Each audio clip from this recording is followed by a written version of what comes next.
Hello, everyone, and thank you for joining us for this episode of Crew Socks on Duxie Quack Entertainment. My name is Salem, I'm Dusty. I and can't believe you remember we're actually doing crew socks. That's software. I'm so proud of you. I did it. Are you Go proud for of it. me, Mom? It's really early. Why are we doing this? Why are we doing this early? Well, we have a very special friend with us through Skype that we are recording with. Tali, hello. Hello. This is our time traveling friend because she's an hour ahead of us. Oh, really great! It's like they What? live in another part of the world. That's that. We figured it'd be interesting for people that are stuck inside with COVID and all that to see what it's like someplace else in the world, literally. So where are you right now, Tali? Just I'm in Brazil and it's almost noon here, so I'll be time traveling straight to lunch. I'm kind of envious of that, actually. I haven't eaten yet. That's I not fair. neither have I, and I'm angry at you. Normally, I wake up, get some coffee, eat something, and then I enjoy my day. Instead, I went. I have a friend in Brazil that's a friend of yours too. Yes, friend of mine. Can you wake up in the morning? Jury's out. We're not sure he's awake. Yes. So, how hard is it for you to get up in the morning, Tali? Well, not very hard because I have a lot of incentive, like a 5-year-old boy who jumps on me. That'll do it. Yeah. That'll So do it. I mean, we don't get a choice, Now, is he in school? Tali. Did we lose her? I don't know. Sorry, I lost you for a moment. All right. It's okay. Is he in school? Not right now because pandemics and Well, that's what we're There's no- wondering. That's what we're wondering because right now I have two kids plugged into computers because they can't physically go to school, but they're at school right now, so they can't hear us talking. yeah, but the 5-year-old, he's not, old enough to plug into a computer on his own. So basically, we get a few activities to print out and do with them. So Oh. it's not. It's So you do- something I'm gonna do later. Yeah. Okay, so His- you guys with his are grandma. doing it a little bit different because with our pandemic up here, kindergarten, which is the 5-year-olds all the way up until 12th grade, are all being plugged into a device, and their teachers are actually teaching through that. That's neat. But but how is the teacher gonna teach 5-year-old through the computer? I don't know. They require so much face-to-face interaction. I agree with Tali. Oh, I agree totally. I don't know how it's going to work at all. Well, the way America works is like we have to have our kids be in school and educated. I don't care if this pandemic's killed 200,000 people. We need to teach our kids the bullcrap that we've been teaching them. I can't believe I censored myself. I'm very proud of you. What is it? If we record in the morning, you don't swear? That should be not likely at all. We need to do a sock drawer early in the morning and see. No, I'm just saying. Experiment. I don't know why I censored myself. I think it's maybe it's out of respect for Tali. Uh-huh. She doesn't seem to believe that one. No, I'm not kidding. Maybe it's out of respect for Tali. Or maybe because we're talking about 5-year-olds and you automatically go, "Oh, can't swear." Possibly. Yeah. That might be it. Like my brain is just like, all right, our current audience is 5-year-olds. I gotta be good for the parents. Oh boy. The 5-year-old is very far away at the moment, and he doesn't understand English. So you're good to go. So okay, that's a good question there. So because you understand English, do you plan on eventually teaching your child English? Yeah. Is that something they do Yeah, in of course. school, or is that something you do? Even public school has English lessons nowadays, but you gotta add to it. It's not enough. So Yeah, I don't know.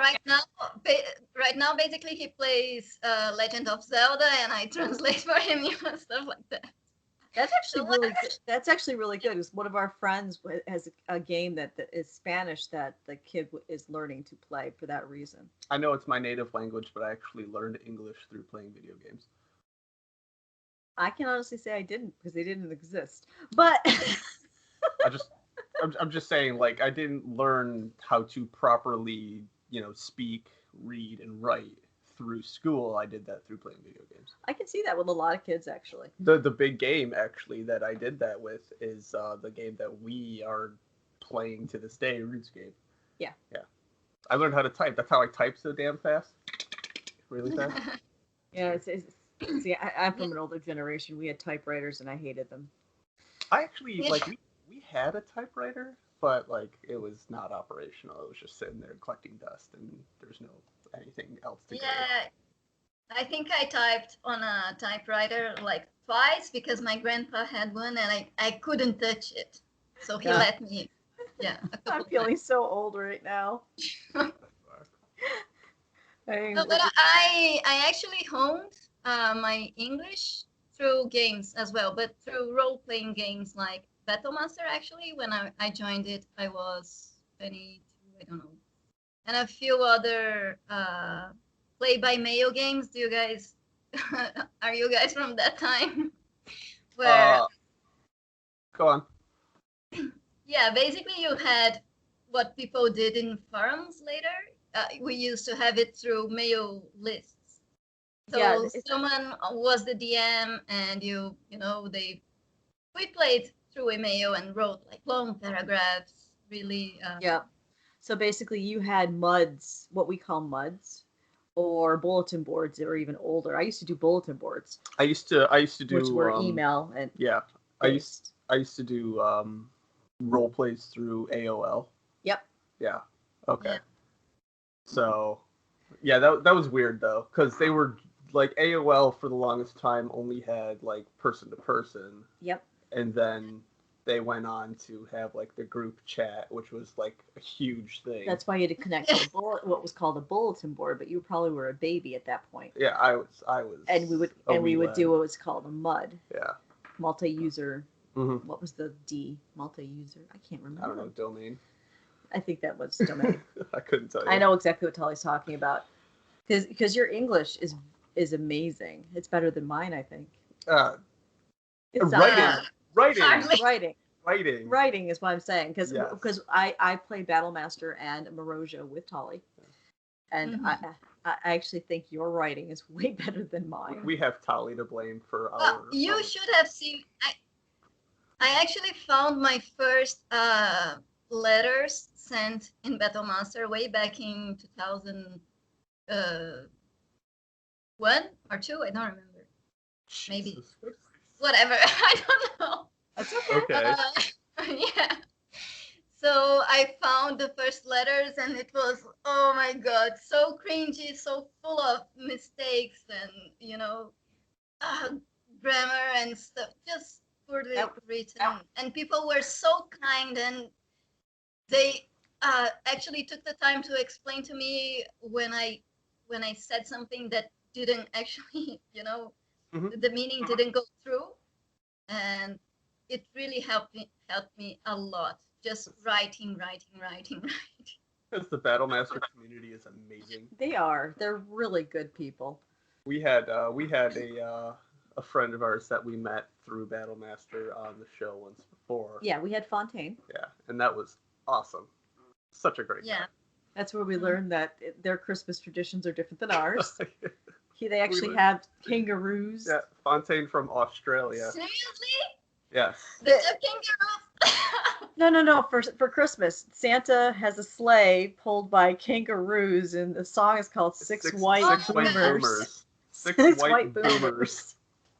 Well, actually, sounds like something out of American politics. Actually, what does Santa pull your sleigh in Brazil? Oh, it's just reindeer. I think we got the Coke Santa here, the Coca-Cola Santa. Oh, that makes sense. That was the one that started it all. I'm sorry, for half a second she said Coke Santa, so I'm just sitting there picturing his big red nose because he was doing lines so far. No. I gotta get across the world in one night. This is the only way I'm gonna. No. Let's go, Rudolph. No, you're so terrible. No. Oh my God. When I was a kid, there was an attempt at making regional Santa like I think he was riding a raft or something related to water because there's so many rivers in Brazil. I don't know, but it didn't take off. Basically, we go with a Coca-Cola Santa, you know. Well, that is the merchandise. That's the only reason why Santa picked up so much was because of Yeah. Coca-Cola Santa. So, Really? yeah, you didn't realize that? Santa No. Claus But- originally was Saint Nicholas, which was a saint for the Well, yes, Catholics and Christian I knew faith. that. And then basically there was a little bit of a story over in Europe about him delivering presents. And then Okay. Coca-Cola went, wait a minute, what if we make a big red fat man be Santa holding a Coke? Yeah. And that's the reason why Santa Claus is big everywhere. Yeah, It's and all red. And big, red, and fat. Because the original Santa, when they were showing the original folklores, he was actually a very thin, Well, yeah. Before the United States Muscle, really took yeah. over that kind of lore. Yep. Père Noël en français. yeah. Yeah. But unfortunately, it became a commercial image, and that's what stuck around the world. So that's why most people recognize the big, Okay. fat red Santa Big fat. Yeah. because of Coca-Cola. She's totally right on that one. Yeah, we still tell the stories, you know. I know the Saint Nicholas story, and we have, I don't know, in my childhood we'd have Christmas stories that were not just the Coca-Cola Santa around Well, that's good. the table, not the fire, because we don't have fireplaces here. So Oh, that's true because it's so much warmer, huh? I never thought about that. See, yeah, Santa's so such a shrink- Santa can't come in through the fireplace. That's how the does Santa get in your home then? To the front door. windows, I think. Most windows also have like bars. Fucking Grand Theft Santa. Yeah. They don't have fireplaces. That's funny. No, and the windows are usually barred, you know, Oh, with Jesus. iron bars. Yeah. Wow, Santa is really talented then. So I don't know. Usually at my grandma's house, Santa would come through the garden. So he'd land in the garden. I don't know how because we'd never see it, but he'd land in the garden and then just go to the living room, and we'd have the gifts being placed under the Christmas tree. That's the same. I think right Do you now guys I'm. still do the pine tree for Christmas trees, or is it something different? Usually, yeah, something piney, but like, how do you call that? Those little evergreen bushes. Yeah. Okay. Do- Because pine trees don't know. wouldn't work in the climate. That's what I was wondering. Right. Oh no, they really love the climate here, They actually. do? Oh wow. Yeah, that's you cool. you put a pine you put a pine tree in a mild environment. They grow huge. They love it. Most So- of them, anyway. So if you don't have a fireplace, do you guys even do the stocking tradition where he stuffs stockings full of stuff? No, some people do, and they hang it somewhere else, but not in my family. We used to do something that was lost along the way, but we used to put shoes on the windowsill, you know, and then Okay. Yeah. gifts were put inside the shoes by the window, Yeah, and we big gifts. That too under as a the- child. Yeah. I think that was the French tradition.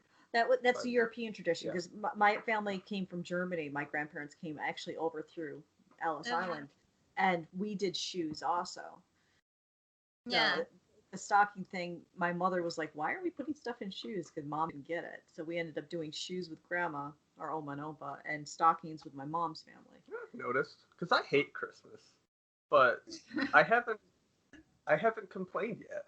I know. I just realized that I was like, we're talking about it's fucking September. I know. We're talking but about it- Christmas. but I it's- haven't. it's You know what's great interesting. about COVID? I haven't seen Christmas decorations anywhere. That's because you haven't gone shopping. If you do, I've been seeing on Facebook they're everywhere. That's what I was talking about. Oh, okay. COVID is so great because I'm not going out. Well, Christmas is one of the few things that goes other countries we can talk about because it's universal. That's why I bring it up, because it's not like we talk about Thanksgiving. That's an American tradition. They don't have Thanksgiving. Lots of food. Actually, what holiday do you guys celebrate that we don't here in the United States? Well, I mean, we celebrate Carnival very. I mean, there's the Brazilian Carnival in I forgot February. about Carnival. Yeah. That But I think a big one, which is also a little overlooked in the United States and in some places in Europe, it's celebrated as well. It's St. John's in June. See, I'm not familiar with that one. What St. John's, yeah. What do you do for that? It's I don't know exactly where it came from, but it's basically the wedding / wintry celebration in Brazil. So basically, we light fires, we cook very hot, warm meals, but you eat by hand because it's usually outside in a. It's more like a fair, you know. That sounds wonderful, though. A winter Yeah, fair and was kind of there's cold. I don't know. It sounds like getting together with people, and that kills it for me. You're terrible. Yeah, and there's traditional dancing, you know. I'm out. I would love that. I'm done. And we kids and adults dress up with it's not exactly traditional because sometimes we dress up as cowboys and cowgirls, but mostly kids, we dress up the kids as traditional Brazilian country clothing, you know, and like you paint some of your teeth black, so they look like they're missing. I don't know. It's really fun. Yeah, it's really fun and delicious food and hot wine, ginger wine. I don't know if you have that. Spiced wine. Spice wine. Yeah, something like that. That and sounds like okay, we got to go to Brazil. That sounds like a fun day. No, we gotta go to Brazil just to hang out with Tali here. But I guess we can do a holiday thing in Brazil. Well, actually, Tali and I would go because you'd be pouting and be. Oh yeah, I'd be sitting there just pouting in the corner, just like I don't want to go to the holiday. There's people there. We ditch you and have a good time and come back. Yeah. I agree. Oh, that sounds amazing. We send him to the beach early, and he. Oh, there we go. Okay, we'll just leave you with your phone in a section of the beach where there's nobody. We'll come back for you later. In a section of the beach where there's nobody. That's not how that works. That's not how that works. Beaches are always crowded. No. It's always a pain in the ass. No? No. The beach we go through is an empty beach, so it's almost deserted. Yeah. Wow. Here in America, everyone is a whore for the beach. Everyone just like. I would kill to be able to go swimming without having people in the way. Here as well. Here as well. If you go to the popular beaches, like beaches who are close to cities, then it's really, really, really crowded. So that's why they're all closed and nobody can go to beaches because of COVID, And we even went to a swimming hole that's not popular just because, we thought, hey, it's 90 degrees, it's not popular, nobody knows about it. And because of COVID, everybody else had the same thought. We show up and there's people. It's like, oh, darn it, go home. So, no, but beaches here, they are closed by decree. So you can't go to urban beaches. And that's really smart. Unfortunately, we opened ours here and everyone got sick again. Yeah, I'm sure this is gonna happen here as well, because they're opening up slowly, and then Yep, that's what's happening. Compassion is picking up again. So. Because people are like, why aren't you coming in to visit? Because everything's opening again. That's why. Have you looked at the numbers? They're like, well, it's not here yet. Yeah. And then the next week, okay, maybe it is. I'm about to say the saddest thing. What are you guys going to say? I'm about to say the saddest thing. It's going to make me cry eventually, but not right now because I got to say it. Our time is up. What? Yeah, our time has been up. Oh my God, we're over by 5 minutes already. Well, okay. Welcome to the longest cruise talk we have done. Yeah. I don't want the I'm conversation to end. No, don't be sorry. That's called we've been enjoying ourselves. We had a good time. This is great. We told you it wouldn't be bad. Yeah. Yeah. You were worried, so was I. You were worried that you had no idea You what said we I were can't gonna talk I about. can't do a sock drawer because that's too long. All So right. let's do a cruise sock. So Okay, all right. here we are. Tali, thank you very much for hanging out with us. Yeah, thank you. And if you guys out in the world are lucky, check out Morosia, check out Battlemaster. You might run across one of Tali's characters. Yeah, Mm. because she's amazing. So that's how we found her. I have a lot of stories. I'm getting embarrassed now. All Okay. right, we gotta wrap it up. We're gonna wrap it up. So if you enjoyed this episode, feel free to find us on the sockdrawerpodcast.com. Yeah, that's where all the links are. That's where all the links this are. cruise sock, of course, will be on the Duck Say Quack YouTube. I think we do cruise socks on the sock drawer. No, I do not. I put it on the Duck Say Quack only. Shows how much I know. I'm just a guy who talks in a microphone. So this is our content for Duck Say Quack only. So Oh, excellent. Oh, yes. Now I remember. That involves yeah, me remembering stuff. so basically sockdrawerpodcast.com or Duck Say Quack Entertainment. Yeah, that was embarrassing. Everyone have a good week. Everyone have a wonderful Thank you, week. Tolly. And thank you so much, Thank Tali, you. for joining us. So we're going to do this. Bye-bye.